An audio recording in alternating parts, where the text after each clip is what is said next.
نائلہ نے غریبی کے باوجود CSS کا امتحان پاس کیا تو خدا بخش بہت خوش ہوا کہ اس کی بیٹی بڑی آفیسر بننے والی ہے، لیکن انٹرویو لینے والے نے کہا کہ 5 لاکھ دو ورنہ کسی اور کو نوکری مل جائے گی۔ تو خدا بخش نے بیٹیوں کا جہیز بیچ کر پیسے دیے کہ نوکری کے بعد وہ بیٹیوں کی شادیاں آسانی سے کر لے گا، لیکن آفیسر نے پیسے لیے اور نوکری بھی کسی اور کو دے دی۔ تو ارشد صدمے سے مر گیا۔ اس کی بیٹیاں آفیسر کو بددعائیں دینے لگیں تو اسی رات آفیسر کا فون آیا تو نائلہ اس کے گھر چلی گئی تو اس کے قدموں تلے سے زمین نکل گئی، کیونکہ خدا بخش پچھلے 1 گھنٹے سے اپنی بیٹی کو دیکھ رہا تھا جو پریشانی سے دائیں بائیں گھوم رہی تھی۔ بار بار اپنی انگلیاں چٹکتی، کبھی انگلیاں مڑوڑنے لگتی، کبھی ہاتھ اٹھا کر اپنے سر پر دوپٹہ ٹھیک کر کے دعا مانگنے لگتی کہ یا اللہ بس مجھے CSS کے امتحان میں پاس کر دے۔ میں نے بہت خواب دیکھ رکھے ہیں، بڑی مشکلوں سے میں نے یہاں تک تعلیم حاصل کی ہے۔ میرے مالک، آپ تو میری ہر آزمائش اور مشکلات سے واقف تھے، بس مجھے اس امتحان میں پاس کر دے۔ میں وعدہ کرتی ہوں کہ میں غریبوں کی مدد کروں گی، کبھی رشوت خوری اور کوئی بھی برا کام نہیں کروں گی، بس ایک اچھی قابل ایماندار افسر بن کر رہوں گی۔ نائلہ دعائیں کر رہی تھی جبکہ اس کے والد خدا بخش دور کرسی پر بیٹھے اپنی بچی کو دیکھ رہے تھے۔ خدا بخش سادہ لو انسان تھا، ابھی بھی لمبا سا سفید رنگ کا کرتا اور دھوتی پہن رکھی تھی، سر پر بڑی سی سفید رنگ کی پگڑی باندھے وہیں کرسی پر بیٹھا اپنی بچی کو بار بار کہہ رہا تھا کہ پتر فکر مت کر، انشاءاللہ اچھے نمبر سے پاس ہوگی، مجھے تجھ پر پورا بھروسہ ہے، تو بلا وجہ ہی پریشان ہو رہی ہے، دیکھنا کتنے اچھے نمبر آئیں گے تیرے۔ وہ اپنی بچی کو فکر مند دیکھ کر اس کی ہر دعا پر دل ہی دل میں آمین بھی کہہ رہا تھا۔ ان کے گاؤں میں ابھی تک انٹرنیٹ کی سہولت موجود نہ تھی، صرف گاؤں سے باہر آنے پر ایک دکان تھی جہاں پر انٹرنیٹ کے سگنل آتے تھے۔ نائلہ وہیں پر اپنا موبائل لے کر موجود تھی تاکہ پتہ چل سکے کہ وہ پاس ہوئی بھی ہے یا نہیں۔ جیسے ہی وقت ہوا تو نائلہ کی آنکھوں میں آنسو جھلملانے لگے۔ کپ کپاتے ہوئے ہاتھوں سے اس نے ایک نظر اپنے ابا کو دیکھا تو اس کا ابا اس کے سر پر ہاتھ رکھ کر بولا، بس اپنے رب پر بھروسہ کر اور دیکھ کتنے نمبر آئے ہیں تیرے۔ نائلہ نے جیسے ہی اپنا رزلٹ چیک کیا تو اس کی تو گویا ہوائیاں اڑی تھیں، چہرہ بالکل زرد پڑ چکا تھا۔ اس کی اڑتی ہوئی رنگت دیکھ کر اس کے باپ کے بھی پسینے چھوٹے تھے۔ وہ تو سمجھنے لگا کہ شاید سب کچھ ختم ہو گیا، مگر اگلے ہی پل نائلہ پھوٹ پھوٹ کر رونے لگی۔ اسے روتا دیکھ کر اس کا باپ بہت پریشان ہو گیا تھا۔ وہ کہنے لگا تھا کہ پتر حوصلہ رکھ، کوئی بات نہیں، اسی میں تیری بہتری ہوگی۔ مگر اس سے پہلے ہی نائلہ اپنے ابا کے گلے لگ چکی تھی اور روتے ہوئے کہنے لگی کہ ابا میں پاس ہو گئی، اب مجھے CSS آفیسر بننے سے کوئی نہیں روک سکتا۔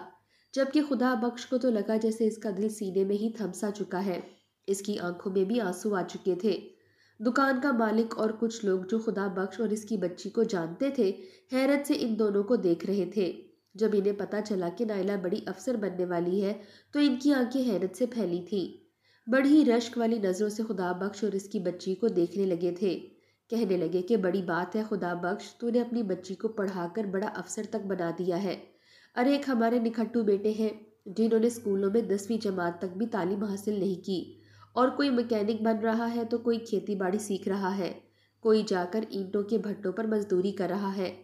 خدا بخش کو واقعی اپنا سر اونچا محسوس لگ رہا تھا۔ دونوں باپ بیٹی نے گاؤں کے مشہور حلوائی سے مٹھائی کا ٹوکرا لیا اور گھر داخل ہوئے تھے۔ خدا بخش کی 4 بیٹیاں تھیں اور ان چاروں بیٹیوں میں سب سے آخری نمبر نائلہ کا تھا۔ بیٹیوں کی عمر میں زیادہ فرق نہیں تھا، اللہ تعالیٰ نے انہیں یک کے بعد دیگرے چاروں بیٹیاں عطا کی تھیں۔ نائلہ کے بعد اس کا ایک چھوٹا بھائی تھا جس کا نام محمد کریم رکھا تھا، وہ بھی 10ویں جماعت میں پڑھ رہا تھا۔ جیسے ہی باپ بیٹی گھر میں داخل ہوئے اور ہاتھ میں مٹھائی کا ٹوکرا دیکھا تو سب سمجھ چکے تھے کہ بچی پاس ہو گئی ہے۔ سبھی نائلہ کے گلے مل کر اسے مبارکباد دینے لگے تھے۔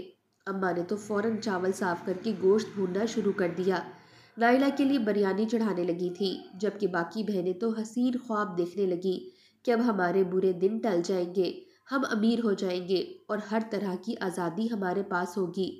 جانتی تھی کہ انہوں نے اپنی چھوٹی بہن کو پڑھانے کے لیے کس قدر محنت کی تھی اور کس قدر مشقتیں اٹھائی تھیں۔ خدا بخش کھیتی باڑی کرنے والا شخص تھا، اس کے پاس زمین کا ایک چھوٹا سا ٹکڑا تھا جس پر وہ سارا سال محنت کرتا رہتا اور پھر جو گندم آتی اس کا کچھ حصہ تو بیچ دیتا جبکہ باقی حصہ وہ اپنے گھر میں استعمال کرتا۔ جبکہ محمد بخش کی بیوی رضیہ خاتون کپڑے سلائی کرتی تھی، سلائی کڑھائی بھی اچھی کر لیا کرتی، اس لیے گاؤں میں جس کی بھی بیٹی کی شادی ہوتی وہ اپنی بچی کے لیے جہیز میں دینے کے لیے چادریں وغیرہ کڑھائی کے لیے اس کے پاس لے کر آیا کرتی اور وہ خوبصورت بیل بوٹے بنا کر دے دیا کرتی۔ باقی بچیوں میں تو پڑھنے کا کوئی خاص شوق نہ تھا اور کچھ محمد بخش بھی سخت طبیعت کا مالک تھا، اس لیے اس نے باقی بچیوں کو صرف 8ویں جماعت تک ہی پڑھائی دلوائی تھی، جبکہ نائلہ کو بچپن سے ہی پڑھنے کا بہت شوق تھا، پڑھائی میں بھی اچھی تھی۔ محمد بخش نے بھی یہی کہا تھا کہ تمہیں بھی صرف 8ویں جماعت تک ہی پڑھاؤں گا، مگر نائلہ جو کہ اپنی بہنوں میں سب سے چھوٹی تھی ضدی سی تھی، باپ کی ایک بھی نہ سنی، کہنے لگی کہ ہرگز نہیں، جب تک دل چاہا پڑھتی رہوں گی، مجھے بڑا افسر بننا ہے۔ وہ اکثر ٹی وی پر یا اخباروں میں CSS آفیسر کے انٹرویو دیکھتی تو دل ہی دل میں سوچتی کہ وہ بھی بڑی ہو کر یوں ہی ایک افسر بنے گی اور ایمانداری سے اپنی ہر ڈیوٹی سر انجام دے گی۔ دھیرے دھیرے خدا بخش جب اپنی بچی کے خواب سنتا تو اس کا بھی دل اسی جانب مائل ہونے لگا کہ وہ اپنی بچی کو ضرور پڑھائے گا۔ اسی دوران بڑی بچیوں کی شادیاں بھی طے ہو چکی تھی۔ جو بھی جمع پونجی ان کے پاس موجود تھی ان سے ابھی تک نائلہ کی پڑھائی مکمل ہو رہی تھی۔ غریبی میں خرچے بہت تھے، وہ لوگ دال روٹی سے ہی گزارا کرتے آ رہے تھے، کبھی کبھار اتنے پیسے بھی موجود نہ ہوتے کہ دال بھی خریدی جا سکتی۔ گھر میں لگے پودینہ دھنیا سے وہ چٹنی بنا کر سب لوگ کھا لیا کرتے۔ مختصر یہ کہ ہر ایک نے ہی اپنا پیٹ کاٹ کر نائلہ کو آج اس مقام تک پہنچایا تھا اور نائلہ اپنے گھر والوں کی قربانیاں کبھی بھی بھولنے والی نہیں تھی۔ اب بس اسے اپنا انٹرویو دینے جانا تھا۔ 2 دن بعد ہی اس کا انٹرویو تھا۔ وہ اپنے ابا کے ساتھ انٹرویو کے لیے شہر آ چکی تھی۔ اس نے ایک بڑی سی کالی چادر اپنے گرد لپیٹ رکھی تھی اور سر پر سکارف لے رکھا تھا، چادر کندھوں پر تھی۔ جیسے ہی وہ وہاں پر پہنچی تو کئی لڑکیاں وہاں پر موجود تھیں، بڑی ہی ماڈرن اور کھاتے پیتے گھروں سے۔ ایک وہی تھی جو غریب گھر سے یہاں تک پہنچی تھی۔ وہ لڑکیاں اسے دیکھ کر ناک منہ چڑھا رہی تھی۔ تبھی سے وہاں پر کچھ ایسی باتیں بھی سننے کو ملی جس سے وہ تھوڑی پریشان بھی ہونے لگی تھی۔ کئی لڑکیاں ایسی تھیں جن کا انٹرویو اس کے بعد تھا، مگر وہ پہلے ہی کمرے میں جا رہی تھی۔ خدا بخش نے جب یہ دیکھا تو وہ غصے سے بول بھی پڑا تھا کہ یہ کیا طریقہ ہے، ہم ان سے پہلے یہاں پر بیٹھے ہوئے ہیں تو ہمارا نمبر ابھی تک کیوں نہیں آیا؟ وہاں پر موجود کلرک جو کہ اندر تمام امیدواروں کو بلا رہا تھا وہ تو الٹا بدتمیزی ہی کرنے لگا، یہ تک کہہ گیا کہ کہاں سے منہ اٹھا کر چلے آتے ہیں۔ یہ سن کر خدا بخش کو بڑی حیرت ہوئی تھی، کیسے کیسے لوگ تھے، وہ تو گاؤں کا سادہ سا بندہ ہے، ہر ایک کی عزت کرتا تھا، آج تک کبھی اس نے کسی سے بدتمیزی یا گالم گلوچ نہیں کی تھی۔ بہرحال نائلہ نے اسے اپنے پاس بٹھا لیا۔ آس پاس سے گزرتی لڑکیاں اور لوگ اچاٹ سی نظروں سے محمد بخش کو دیکھ رہے تھے، جس نے اپنے سر پر بڑی سی پگڑی رکھی ہوئی تھی اور دھوتی کرتا پہن رکھا تھا۔ گاؤں میں تو یہ سب دیکھ کر لوگ عزت کرتے ہیں، مگر یہاں شہر میں الٹا لوگ مسکرا رہے تھے۔ بہرحال نائلہ وہاں پر پچھلے 4 گھنٹوں سے بیٹھی تھی، اب تو اسے اپنا دل بجھتا ہوا محسوس ہو رہا تھا، جب پاس بیٹھی لڑکی کہنے لگی کہ جتنے مرضی انٹرویو دے لو، یہاں چلتا تو سفارشی نظام ہے۔ تبھی نائلہ کا بھی نمبر آ گیا۔ اس کا چہرہ تو بجھ سا چکا تھا، مگر ایک مرتبہ پھر خود کو مثبت رکھتے ہوئے چہرے پر مسکراہٹ سجائے وہ اندر داخل ہوئی۔ سامنے 40 سے 45 سال کی عمر کے درمیان افسر بیٹھا تھا جو کہ انٹرویو لے رہا تھا، جبکہ وہیں پاس ایک اور افسر بھی بیٹھا جو جانچتی نظروں سے نائلہ کو دیکھ رہا تھا۔ بھلے ہی وہ گاؤں کی لڑکی تھی مگر تھی بہت خوبصورت، اس کا رنگ سکارف اور چادر میں بھی سامنے والے کو اپنی جانب متوجہ کر رہا تھا۔ ان کے سامنے جا کر بیٹھی اور سوال و جواب شروع ہو گئے۔ ہر سوال کا جواب بڑے مطمئن انداز سے نائلہ دے رہی تھی۔ سامنے بیٹھا ہوا سر بھی متاثر ہوئے بغیر نہ رہ سکا، کہنے لگا کہ تم تو بڑی ہی قابل لڑکی ہو، یہ سیٹ تو تمہیں ہی ملنی چاہیے تھی۔ لفظ تھی سننا تھا کہ نائلہ کو حیرت ہوئی، کہنے لگی کیا مطلب سر؟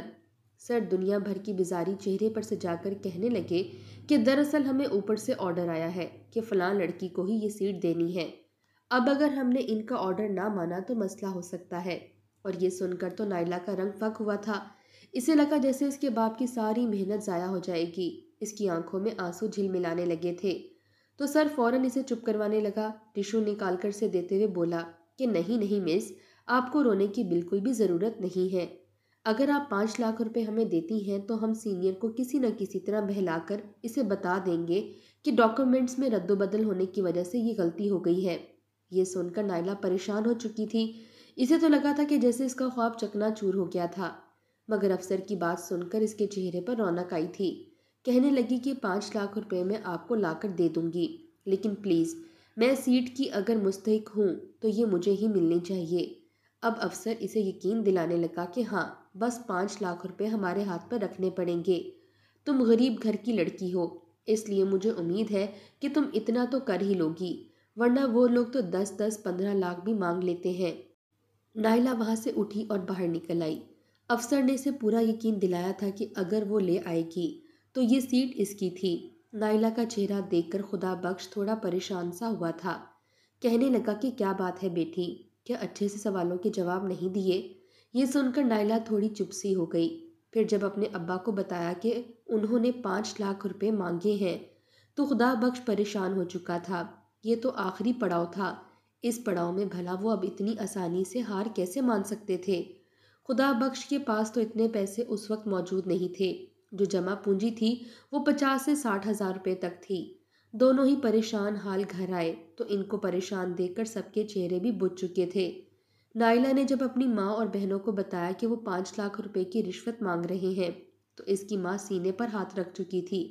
فوراً کہنے لگی کہ کوئی ضرورت نہیں ہے کوئی افسر بننے کی، بھلا 5 لاکھ روپے ہم کہاں سے ادا کریں گے؟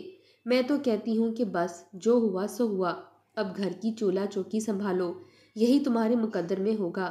مگر نائلہ رونے لگی تھی۔ خدا بخش نے اپنی بچی کو روتے دیکھا تو تڑپ اٹھا، کہنے لگا کہ ہرگز نہیں، میری بچی اگر افسر بننا چاہتی ہے تو یہ بنے گی، مگر اتنے پیسوں کا انتظام وہ کہاں سے کرتا؟ کسی سے ادھار لینے کے حق میں تو وہ بالکل بھی نہیں تھا کہ اس کے ذہن میں ایک خیال آیا۔ اس نے اپنی تینوں بڑی بچیوں کے جہیز کے لیے سونا جوڑ کر رکھا تھا، تھوڑا بہت فرنیچر کا سامان بھی لے رکھا تھا۔ اپنی بچیوں کے لیے اس نے جہیز میں دینے کے لیے بالیاں اور انگوٹھی بنوا رکھی تھی، اس سے زائد دینے کی اس کی جیب اجازت نہیں دے رہی تھی۔ اس نے جب اپنی بچیوں کو بٹھا کر ان کے سامنے یہ بات کی کہ اگر میں تم لوگوں کا زیور بیچ دوں تو نائلہ کی وہاں پر نوکری لگ جائے گی، 5 لاکھ روپے جیسے تیسے پورے ہو جائیں گے، اور اگر یہ ایک دفعہ افسر لگ گئی تو پھر تو کسی طرح کا مسئلہ ہی نہیں آئے گا۔ ساری بچیوں کے جہیز وغیرہ بنانے کی ذمہ داری نائلہ نے لے لی تھی۔ کہنے لگی کہ میں سب سے پہلے اپنی بہنوں کا جہیز بناؤں گی، جانتی ہوں کہ تم لوگوں نے میری خاطر بہت قربانیاں دی ہیں، مگر اس وقت مجھے پیسوں کی بے حد ضرورت ہے۔ اس کی بہنوں نے کیا کہنا تھا، ان کے پاس سب کچھ دیا ہوا ان کے ابا کا تو تھا۔ کہنے لگی کہ ٹھیک ہے بیچ دیں۔ اگلے ہی روز خدا بخش گیا اور جا کر وہ زیور اور کچھ سامان بیچ آیا۔ 5 لاکھ روپے جیسے تیسے کر کے پورے ہو چکے تھے۔ وہ پیسے لے کر دونوں باپ بیٹی افسر کے دفتر میں آئے تھے۔ افسر نے جب انہیں پیسوں سمیت دیکھا تو بکھلا سا گیا، کہنے لگا یہ کیا کر رہے ہیں آپ لوگ؟ فوراً ان پیسوں کو چھپائیں، جانتے نہیں ہیں کہ یہاں پر جگہ جگہ کیمرے لگے ہوئے ہیں، میں آپ کو اپنی محفوظ جگہ بتاؤں گا، وہیں پر مجھے پیسے دینا۔ دونوں باپ بیٹی صبح سے شام تک انتظار کرتے رہے کہ کب وہ دفتر سے باہر نکلے اور وہ ان کی گاڑی کا پیچھا کر کے اسے پیسے دیں۔ جیسے اس افسر کی ڈیوٹی ختم ہوئی وہ باہر نکلا اور اپنی گاڑی میں بیٹھ کر جانے لگا، دونوں باپ بیٹی رکشے میں بیٹھ کر اس کا پیچھا کرتے رہے۔ ایک سنسان علاقے میں گاڑی کھڑی ہوئی تو خدا بخش نے کانپتے ہوئے ہاتھوں سے وہ پیسے اسے دیے تھے۔ وہ افسر کہنے لگا کہ بس اب آپ کو فکر کرنے کی ضرورت نہیں ہے، آپ کی بچی نائلہ بخش جلدی CSS افسر بن جائے گی۔ دونوں باپ بیٹی خوش ہو چکے تھے، مطمئن ہو کر گھر آ گئے۔ نائلہ کتنے ہی خواب دیکھنے لگی، مگر اگلے چند روز میں جو قیامت ان پر ٹوٹی وہ کبھی خواب میں بھی نہیں سوچ سکتے تھے۔ نائلہ کی جگہ کوئی اور لڑکی CSS آفیسر بن چکی تھی۔ یہ خبر تو ان پر جیسے قیامت بن کر ٹوٹی تھی۔ نائلہ تو وہیں پر گر کر سکتے کی کیفیت میں آ چکی تھی، جبکہ خدا بخش کو جب یہ پتہ چلا تو اس کے دل پر یہ بات سیدھی اثر انداز ہوئی تھی۔ وہ تو سمجھ ہی نہیں پا رہا تھا کہ یہ سب کچھ کیسے ہو سکتا ہے۔ زندگی بھر کی کمائی جو اس نے ایک ایک روپیہ جمع کر کے رکھی تھی، اس نے پہلے اپنی بچی کی پڑھائی پر لگائی، یہاں تک کہ اپنی بڑی بچیوں کا جہیز تک اس نے بیچ کر نائلہ کے لیے رشوت دی، اور اب اس آس پر بیٹھا تھا کہ بیٹی کی وہاں پر نوکری لگ جائے گی۔ یہ خبر اس کا کمزور دل برداشت نہیں کر سکا اور وہ وہیں پر بے ہوش ہو کر گر گیا۔ وہ تو دوہری اذیت میں تھی، اسے خود پر گزری تو بھول گئی۔ وہ اپنے ابا کو لے کر ہسپتال پہنچی، مگر اب بہت دیر ہو چکی تھی۔ خدا بخش جان کی بازی ہار چکا تھا۔ جیسے یہ بات ماں بیٹیوں کو پتہ چلی تو کہرام آ چکا تھا۔ گھر میں خدا بخش کی میت پڑی تھی اور وہ پھوٹ پھوٹ کر رو رہی تھی۔ خدا بخش تو اپنی بچیوں کی خوشیاں دیکھ نہیں پایا تھا۔ کئی خواب تھے جو خدا بخش نے دیکھے تھے، رہ رہ کر نائلہ کو سب پر غصہ آ رہا تھا۔ اس نے اس افسر کو کال کرنے کی کوشش کی مگر اس افسر نے آگے سے اس کا نمبر ہی بلاک کر دیا۔ ہر طرح کے راستے اس کے لیے بند ہو چکے تھے۔ اس نے دفتر جا کر بھی اسے بات کرنا چاہی کہ اس کی وجہ سے اس کا باپ مر گیا ہے، مگر اسے دفتر سے بھی دھکے مار کر نکال دیا گیا۔ وہ گھر واپس آئی تو اس کے نمبر پر ایک غیر شناسہ نمبر سے کال آنے لگی۔ اس نے جب فون کان سے لگایا تو ایک مرد بول رہا تھا۔ اس نے آج سے پہلے یہ آواز نہیں سنی تھی، مگر وہ کہنے لگا کہ میں بھی افسر ہوں اور جانتا ہوں کہ تمہارے ساتھ زیادتی ہوئی ہے۔ میرے پاس اس روز کی ساری ریکارڈنگ موجود ہے، میں تمہیں وہ ریکارڈنگ دکھاؤں گا، تم میڈیا پر شیئر کر دینا اور یوں تمہیں تمہارا حق مل جائے گا۔ نائلہ اس شخص کی باتوں میں آ گئی۔ دراصل یہ وہی شخص تھا جو انٹرویو کے دوران ایک جانب کرسی پر بیٹھا نائلہ کو دیکھ رہا تھا۔ اس کے پاس اس موقع کی ساری ریکارڈنگ موجود تھی، کیسے وہ نائلہ سے اہلیت ہونے کے باوجود رشوت کی آفر کر رہا تھا۔ نائلہ کو امید ایک مرتبہ پھر جاگتی ہوئی محسوس ہوئی تھی۔ وہ کہنے لگی کہ یہ ریکارڈنگ آپ بھی تو دکھا سکتے ہیں، مگر وہ شخص کہنے لگا کہ میرا یہاں پر ایک مقام ہے، اس طرح میری نوکری خطرے میں پڑ سکتی ہے، جبکہ اگر تم بحیثیت امیدوار دکھاؤ گی تو تمہیں تمہارا حق بھی مل جائے گا اور سفارش لے کر جو لڑکی آفیسر بنی ہے وہ اپنے انجام کو پہنچ جائے گی۔ نائلہ نے کہا کہ ٹھیک ہے، میں صبح ہی آپ کے دفتر آ جاؤں گی، مگر اس نے کہا کہ دفتر آنے کی غلطی مت کرنا، بلکہ تم دیر ہی مت لگاؤ، ابھی میرے گھر آ جاؤ، میں تمہیں وہ ریکارڈنگ دے دیتا ہوں۔ نائلہ نے جب اس بارے میں اپنی والدہ کو بتایا تو اس کی والدہ اس کے سامنے ہاتھ جوڑ کر کہنے لگی کہ بس کر دو نائلہ، دیکھ لو تمہارے اونچے خوابوں کی کیا تبییر نکلی ہے۔ سب کچھ لٹ گیا، سب کچھ برباد ہو گیا، لڑکے والے تمہاری بہنوں کے رشتے توڑ دیں گے، تمہارا باپ چلا گیا، میں بیوہ ہو گئی، ہاتھ میں 1 روپیہ بھی نہیں رہا، سب کچھ ختم ہو گیا، سب کچھ چلا گیا، اور تم ایک مرتبہ پھر اس خواب کے پیچھے اس شخص کے پاس جا رہی ہو، وہ بھی تمہیں یقیناً لارے لگا رہا ہوگا۔ مگر نائلہ نہ مانی، کہنے لگی کہ وہ ضرور ملنے جائے گی، چاہے اس کے ساتھ کوئی جائے نہ جائے، وہ اتنی آسانی سے اپنے خواب کو نہیں چھوڑ سکتی۔ اس کے ابا کا خواب تھا کہ وہ اسے بڑا افسر بنتا دیکھیں، اور اب وہ بن کر ہی رہے گی، چاہے اس کے لیے جو بھی کرنا پڑے۔ مجبوراً اس کی بڑی بہن کو اس کے ساتھ جانا پڑا تھا۔ بڑی بہن باہر کھڑی ہوئی تھی، گھر میں داخل ہوئی تو وہاں پر وہی افسر بیٹھا ہوا تھا، مگر اس کے پیروں کے نیچے سے زمین تو تب نکلی جب دونوں افسر ایک ساتھ وہاں پر بیٹھے ہوئے تھے۔ شراب کی بوتلیں کھلی سامنے پڑی تھیں، وہ دونوں ہی شراب میں دھت تھے۔ جیسے ہی اس افسر نے آگے بڑھ کر نائلہ کو پکڑنا چاہا تو نائلہ فوراً پیچھے ہٹی تھی، کہنے لگی کہ یہ سب کچھ کیا ہے؟ آپ نے مجھے کہا تھا کہ آپ مجھے میرا حق دیں گے، اس سیٹ کی حقدار میں تھی، لیکن آپ تو اس افسر کے ساتھ بیٹھ کر یہ سب کچھ کر رہے ہیں۔ وہ دونوں افسر نشے میں دھت گرتے پڑتے ہنسنے لگے، کہنے لگے کہ ہمارا تو کام ہی یہی ہے، تمہارے پیسوں سے ہم نے یہ امپورٹڈ شراب لی ہے، آؤ تمہیں بھی چکھاتے ہیں، تم جیسی غریب لڑکیوں کو کئی مرتبہ ہم لوٹ چکے ہیں، اب نمبر تمہارا ہے۔ اس سے پہلے کہ وہ لوگ نائلہ کی عزت پر حملہ کرتے، ایک دم سے دروازہ کھلا اور پولیس آفیسرز اندر داخل ہو چکے تھے۔ دونوں آفیسرز کو رنگے ہاتھوں پکڑ لیا گیا تھا، جبکہ ساری ریکارڈنگ اس نے اپنے کندھے پر لگے ہوئے کیمرے میں ریکارڈ کر لی تھی۔ اتنا تو نائلہ جان ہی چکی تھی کہ دونوں ملے ہوئے ہیں، اور اگر یہاں پر وہ اکیلی جاتی تو اس کے ساتھ کچھ نہ کچھ غلط تو ضرور ہوگا، اس لیے اس نے پہلے ہی پولیس کو خبر کر دی تھی۔ جیسے ہی یہ بات سینئر آفیسرز تک پہنچی تو ان دونوں رشوت خور آفیسرز کو معطل کر دیا گیا۔ ان کے خلاف اچھا خاصا کیس بن چکا تھا، جبکہ وہیں نئی CSS آفیسر بنائی جانے والی لڑکی کو معطل کر کے نائلہ کو اس سیٹ پر کھڑا کر دیا گیا۔ یہ نائلہ کی زندگی کا سب سے حسین وقت تھا، مگر وہ بجھے دل کے ساتھ رو رہی تھی۔ اس مقام تک پہنچنے کے لیے اس نے اپنے ابا کو کھو دیا تھا، آج اس کے پاس سب کچھ واپس لوٹ رہا تھا، پیسے بھی آ جاتے، بہنوں کا جہیز بھی آ جاتا، گھر گاڑی ہر چیز ہر آسائش موجود ہوتی، مگر اس کے والد جو یہ صدمہ برداشت نہ کر پائے تھے، اسے چھوڑ کر جا چکے تھے۔ نائلہ کو یقین تھا کہ اس کے والد جہاں پر بھی موجود ہوں گے آج بہت خوش ہوں گے۔ آج ان کی بچی CSS آفیسر بن چکی تھی۔ اس کے بعد نائلہ نے اپنی بہنوں کا جہیز بھی بنایا اور دھوم دھام سے ایک بہن نہیں بلکہ ان کا بڑا بھائی بن کر ان کی اچھے گھروں میں شادیاں بھی کروائیں۔